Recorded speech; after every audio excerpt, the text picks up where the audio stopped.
중부내륙지원특별법이 법사위를 통과해 내일 본회의에 상정됩니다. 이미 여야 간 합의가 이루어진 것으로 알려진 가운데 재정을 눈앞에 두고 있습니다.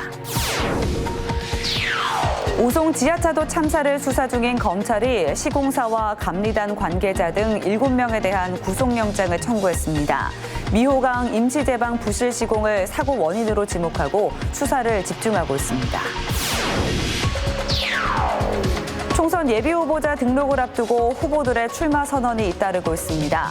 박세복 전 영동군수와 허창원 전 도의원이 출사표를 냈고 음성 출신의 이충범 변호사는 신당을 창당했습니다.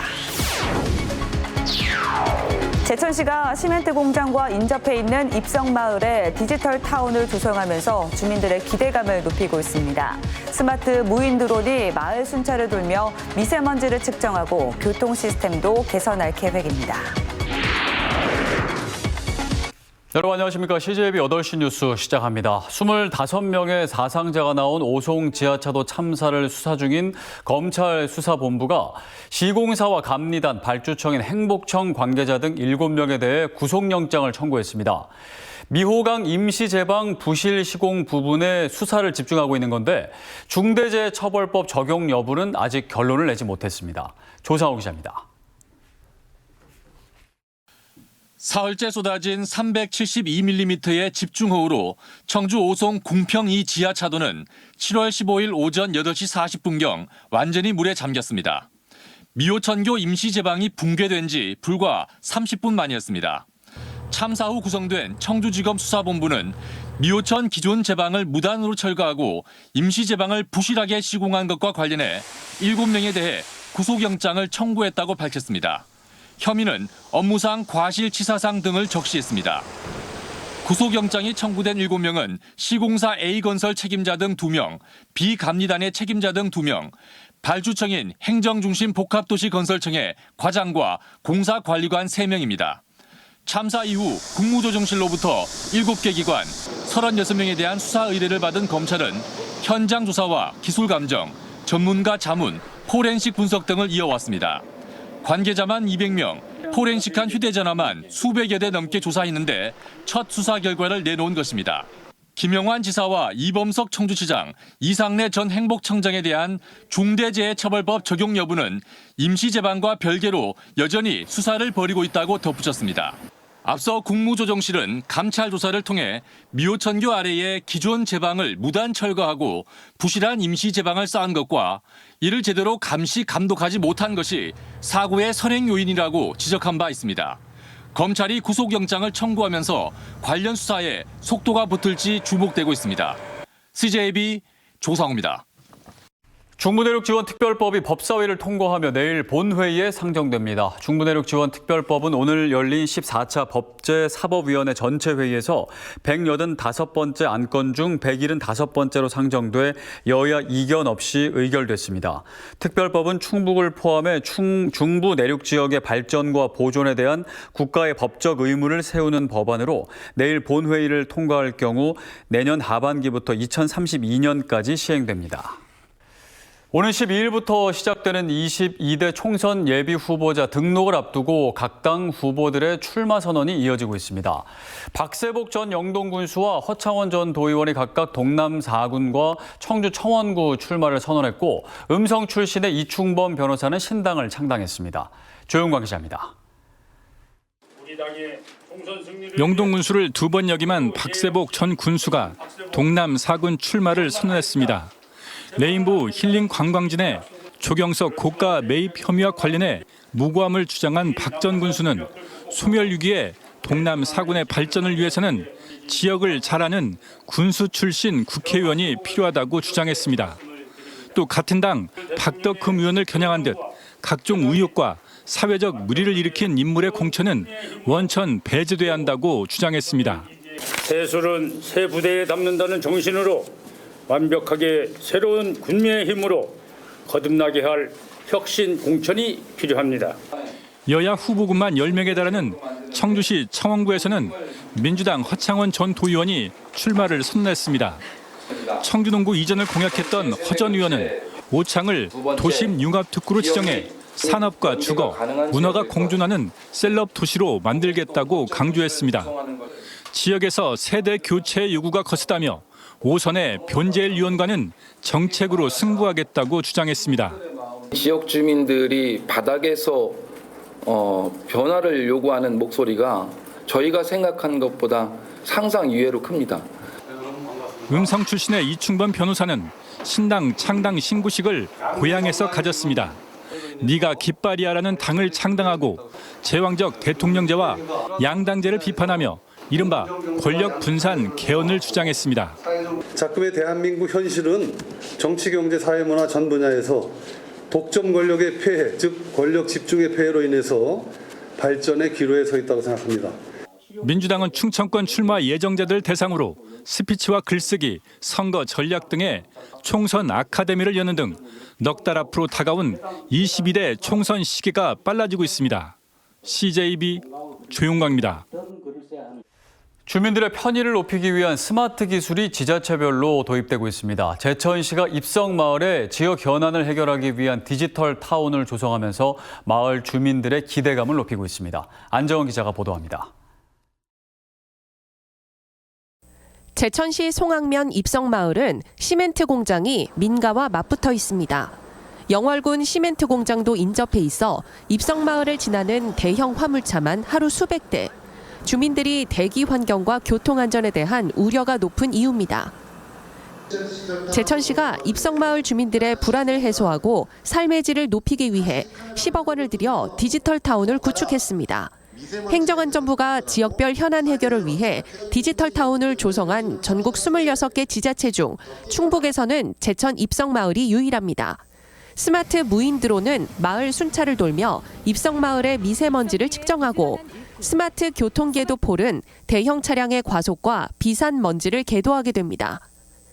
인공지능으로 학습된 시스템으로 덮개 여부를 판단을 해서 덮개가 닫혔는지 열렸는지 여부를 판단하고 덮개가 열린 경우에는 그 화물차에게 궤도 문구를 버스 배차 간격이 1시간인 입성마을 주민들은 온열 의자와 버스 위치 정보가 제공되는 스마트 버스 정류장에 높은 만족도를 보였습니다. 따뜻하고 앉아 기다리기 좋고요. 다리 아픈 사람 앉았기 좋습니다. 저는 시간이 있어서 안 기다리고 좋아요. 제천시는 현장에서 수집한 데이터를 통합해 입성마을의 교통 안전과 정주 여건 개선에 나설 계획입니다. 그 제천 시내하고의 그 시멘트 지역하고의 차이의 미세먼지 차이가 어느 정도 나는지 그 데이터 수집해갖고 저희가 그 행정 부서에 이제 그 환경 부서에다가 정책 자료를 활용할 계획입니다. 제천 입성마을에 조성한 디지털 타운이 주민들의 대기와 교통에 대한 우려를 해소할 수 있을지 기대를 모으고 있습니다. CJB 안정은입니다. 청주 우암산 둘레길이 1년간의 공사를 마치고 내일부터 정식 개방됩니다. 기존 보행로보다 2배 넓게 넓어졌고 도로도 새로 포장됐는데 시민들은 보행권과 통행권 2마리 토끼를 모두 잡았다며 긍정평가를 주고 있습니다. 박원 기자가 취재했습니다. 지난 2020년부터 우암산 둘레길 조성은 차량 일방 통행과 양방향을 두고 논란이 끊이지 않았습니다. 하지만 주민 의견을 청주시가 수렴해 결국 양방향 소통으로 결정한 뒤 공사에 착수했습니다. 지난해 12월부터 시작한 우암산 둘레길 조성 공사가 99% 끝났습니다. 막바지로 난간을 만드는 작업을 실시하고 있고 자재를 치우는 것만 남겨놨습니다. 보도 정비는 깔끔하게 마쳤고 도로도 새로 포장했습니다. 많이 달라졌죠.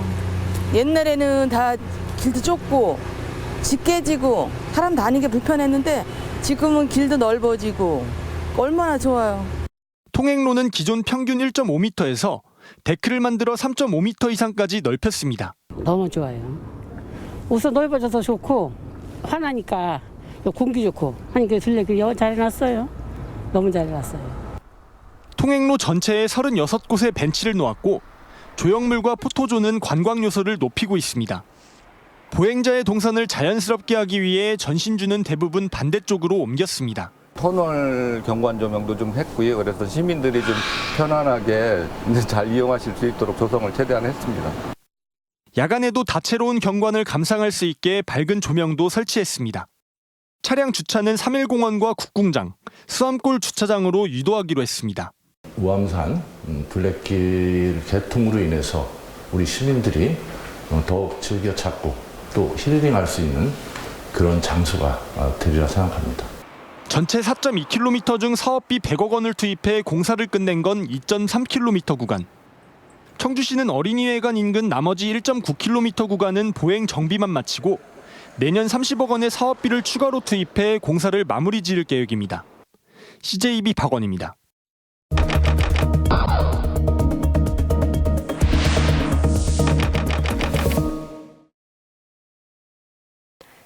온라인에서 관심을 받았던 CJB 뉴스를 살펴보겠습니다. 지난 8월 청주시가 국방부로부터 옛 강서 예비군 훈련장 토지 매입과 관련한 공문을 받고도 뭉갠 것으로 드러났습니다. 해당 공문은 청주시 회계과와 신성장 계획과 자치행정과 등 여러 부서에 전달됐는데 어느 부서 하나 중요성을 인지하지 못했고 최종 결정권자인 시장에게조차 보고조차 되지 않았는데요. 해당 기사를 본 누리꾼들은 이건 뭉갠 게 아니라 일을 안 한 거다. 청주시의 행정력이 놀랍다며 청주시의 안일한 업무 처리에 분개했습니다. CJB 보도 이후 청주시는 옛 강서 예비군 훈련장 매입 의사를 명확히 밝혔고 활용 방안도 조만간 내놓겠다고 밝혔습니다. 다음은 유기동물의 입양 활성화를 위해 지원하는 입양 지원금을 부정수급해 악용하고 있다는 기사입니다. 청주를 비롯해 입양 지원금 관련 비위 의혹이 곳곳에서 제기되고 있지만 지금까지 비위 행위가 적발돼 보조금 환수까지 이어진 경우는 전국적으로 단 한 건에 불과했는데요. 누리꾼들은 생명 가지고 제발 나쁜 짓 하지 말자, 돈에 눈이 멀어서 정말 한심하다 등 비난을 쏟아냈고 부정수급을 막을 수 있는 감시 시스템과 처벌을 강화해야 한다는 의견도 보였습니다. 가짜 문자 메시지로 개인정보를 빼내는 스미싱 범죄가 갈수록 교묘해지고 있는데요. 택배 조회부터 모바일 청첩장, 최근에는 지인들의 부모상을 악용한 허위 부고 문자가 기승이라는 소식에 누리꾼들은 오늘 나도 문자 받았다. 교통위반 범칙금 피싱도 주의해야 한다 등 스미싱 피싱 사례들을 공유하며 연락처에 있는 사람이라 하더라도 이중으로 확인이 필요하다며 주의를 당부하기도 했습니다. CJB 김세희입니다.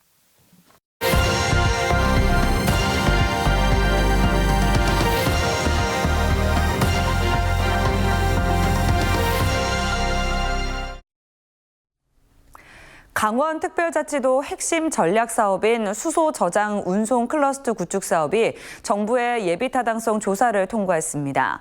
동해와 삼척 일대에 국내 최대 규모의 수소 산업 생태계가 구축됩니다. 주연방송 정동원 기자가 취재했습니다. 소울과 브레인이 하나로 만나 정부의 예비 타당성 조사를 통과한 수소 저장 운송 클러스터. 내년부터 2028년까지 동해와 삼척 33만 제곱미터에 3,177억 원이 투입돼 조성됩니다. 예타 통과를 통해서 우리 강원특별자치도가 그 미래 그 수소 에너지로의 전환, 또 우리 대한민국 수소 산업의 메카로 성장할 수 있는 여건이 조성이 됐습니다. 그래서 동해 북평 제2 일반 산단은 산업 육성 시설이, 삼척 LNG 인수기지 일대는 수소 공급 시설이 들어섭니다. 북평 제2 산단엔 산업진흥 기반 시설인 산업진흥센터와 안전성 시험센터, 기술검증 기반 시설인 실증 테스트베드가 자리 잡습니다. 또 수소 저장 운송용 탱크와 밸브, 배관과 관련된 63개 기업의 입주 공간도 마련됩니다. 삼척 LNG 인수기지 일대는 하루 30톤의 수소를 액화할 수 있는 수소 액화 플랜트가 구축됩니다. 클러스터에서 생산된 수소는 수도권을 포함한 중부권 전역에 공급됩니다. 2027년까지. 도는 이번 예타 통과로 동해와 삼척이 명실상부한 대한민국 수소산업의 중심지가 될 것으로 기대하고 있습니다. 4,500개 일자리 창출과 4,100억 원의 경제적 효과를 내고 80여 개의 기업을 유치할 것으로 전망했습니다. 경제성이 있다고 이제 인정을 받은 겁니다. 이 사업이 이제 진행돼 나가는 것이죠. 앞으로 동해 삼척이 액화수소의 저장과 운송과 관련된 이런 산업의 메카로 발돋움할 것입니다. 도는 이번 예타 통과로 수소 클러스터와 수소 규제 자유특구, 수소 시범 도시를 모두 달성한 유일한 광역 자치단체가 됐습니다. 지원뉴스 정동원입니다. 충북교육청이 학교 비정규직 노조의 요구를 대폭 수용해 교육공무직인 학교 급식실 조리실무사 배치 인원 확대 방안을 발표했습니다. 우선 조리실무사의 노동 강도를 줄여주기 위해 내년 3월부터 조리실무사 전체 정원을 2,104명으로 현재보다 175명 늘렸습니다. 또 연차 휴가 일수를 연간 12일에서 15일로 늘렸습니다. 도교육청의 이번 결정에 따라 학교 비정규직 연대회의는 조리실무사 배치 확대를 요구한 플래카드를 모두 철거했습니다. 충주 지역 특허 전략 확산을 위한 다자간 업무 협약과 기업 간담회가 오늘 한국교통대와 수송기계 부품 전자파 센터에서 개최됐습니다. 기업에 대한 기술 지원과 협업 방안을 마련하기 위한 이번 행사에는 이종배 의원과 한국특허전략개발원, 한국교통대학교, 충북테크노파크, 그리고 충주 지역 기업인 30여 명이 참석해 특허 전략과 인재 양성 등 협력 방안을 논의했습니다. 한국특허전략개발원이 지역을 찾아 대학과 연구기관 등과 업무 협약을 맺고 기업 간담회를 가진 것은 이번이 처음입니다. 한국 BBS 충북연맹 청주 상당지회가 청소년 장학금 전달식과 지회장 이취임식을 개최했습니다. 청주 상당경찰서에서 열린 이번 행사에서는 결연 청소년 20명에게 전체 800만 원의 장학금이 전달됐습니다. 신임 회장으로 취임한 김미자 지회장은 청소년들의 건강한 성장을 위해 물심양면으로 돕겠다고 말했습니다. 제천시가 추진하는 고려인 등 재외동포 이주 정착 지원 사업이 행정안전부의 인구 감소 대응 우수 사례에 선정됐습니다. 제천시는 지자체 인구 감소 대응 경진대회에서 장려상을 수상해 행안부 장관상과 함께 특별교부세 2억 원을 확보했다고 밝혔습니다. 유튜브와 페이스북 등 다양한 SNS 채널로 지역 뉴스 등 콘텐츠를 제공하는 소셜미디어 테이가 창간 5주년을 맞아 기념식과 오픈 스튜디오 행사를 열었습니다. 오늘 기념식에서는 이재영 증평군수와 박진희 도의원, 차태환 선우테크앤캠 대표이사, 그리고 변우열 충북언론인클럽 회장과 문길곤 청주예총 회장 등 5명을 2023년을 빛낸 인물로 선정해 시상했습니다. 소셜미디어 테이는 기존의 방송과 신문 매체와 차별화된 SNS 중심의 지역 저널리즘을 구현해 나가겠다고 밝혔습니다. 청주국제공항 거점 항공사인 에어로케이가 첫 취항 2년 8개월 만에 누적 탑승객 100만 명을 돌파했습니다. 에어로케이는 지난 6일 기준 국내선 이용객 87만 명과 국제선 이용객 13만 명 등 100만 명이 넘는 탑승객이 에어로케이를 이용했다고 밝혔습니다. 5대의 항공기를 보유한 에어로케이는 현재 7개 국제선을 포함한 9개의 정기 노선을 운영하고 있습니다. 오늘 오전 11시쯤 제천시 금성면 중전리 야산에서 산불이 발생했습니다. 산림당국은 헬기 2대와 인력 101명을 투입해 1시간 40여 분 만에 진화했습니다. 산불 진화대에 따르면 낙뢰를 맞은 나무에서 발화가 시작된 것으로 추정됩니다. 이 불로 인명피해는 없었지만 임야 230제곱미터가 소실됐습니다.